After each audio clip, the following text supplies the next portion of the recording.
প্রিয় দর্শক, আজকের বিষয় কেন বেশিরভাগ নারী অতৃপ্ত থেকে যান। আজকের ভিডিওর মাধ্যমে জানবেন কেন এমনটা হয়ে থাকে। ভিডিও শেষে জানবেন এই ক্ষেত্রে করণীয় কি। শেষ পর্যন্ত সাথেই থাকুন, কারণ এই বিষয়টি শুধু সম্পর্কের ক্ষেত্রে না, বরং মানসিক স্বাস্থ্য এবং পারিবারিক শান্তির সাথে সম্পৃক্ত।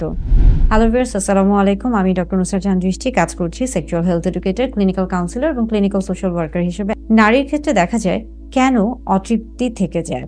বেশিরভাগ ক্ষেত্রে দেখা যাচ্ছে যে নারীরা অনেক ধরনের মানসিক চাপে থাকেন। অনেক সময় কাজের চাপ, একাকিত্ব এবং ঘুমের ঘাটতি, বিশ্রামের অভাব সবকিছু মিলিয়ে তাদের মধ্যে একটা বিশাল ভারসাম্যহীনতা দেখা দিয়ে থাকে। আবার এই ক্ষেত্রে দেখা যায় যে অনেক সময় হরমোনের ভারসাম্যহীনতা হয়ে থাকে, যেমন কর্টিসল হরমোন বেড়ে যায়, সেক্স হরমোন কমে যায় এবং সবকিছু মিলে একটা চাপ তৈরি হয়ে থাকে।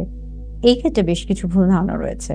অনেকে মনে করে থাকেন এটা বয়সের সাথে সাথে হওয়া খুবই স্বাভাবিক বিষয়। এটা স্বাভাবিক বিষয় না।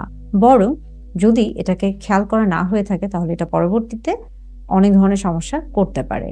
অনেকে মনে করে থাকেন নারীর ক্ষেত্রে তৃপ্ত অতৃপ্তর ব্যাপারটা কেন থাকবে?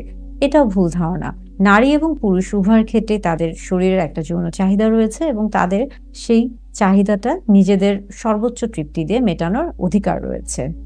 অনেকে মনে করে থাকেন এটা আস্তে আস্তে ঠিক হয়ে যাবে, এই বিষয় নিয়ে কথা বলা ঠিক না।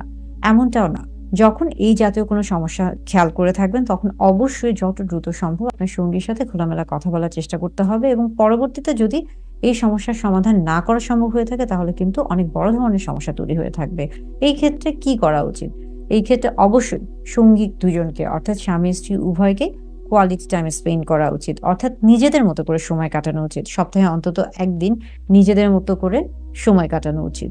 পাশাপাশি নো মোবাইল কাপল টাইম, অর্থাৎ ডিজিটাল ডিভাইস থেকে অন্তত 30 মিনিট, মোবাইল ফোন থেকে শুরু করে সকল ধরনের ডিজিটাল ডিভাইস থেকে নিজেদেরকে একা রাখতে হবে। অর্থাৎ স্বামী স্ত্রী যেই জায়গাটায় থাকবে সেখানে অন্য কোনো ধরনের তৃতীয় কোনো ব্যক্তি বা বস্তু কোনো কিছুর আদান প্রদান থাকবে না।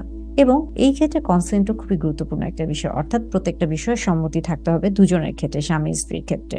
অর্থাৎ এই ছোট ছোট বিষয়গুলোকে যদি খেয়াল করা হয়ে থাকে তাহলে খুব সহজেই নারীর যে অতৃপ্তি রয়েছিল সেটা খুব সহজেই মেটানো সম্ভব এবং একজন নারী খুব সহজেই সর্বোচ্চ যৌন তৃপ্তি লাভ করতে পারবেন।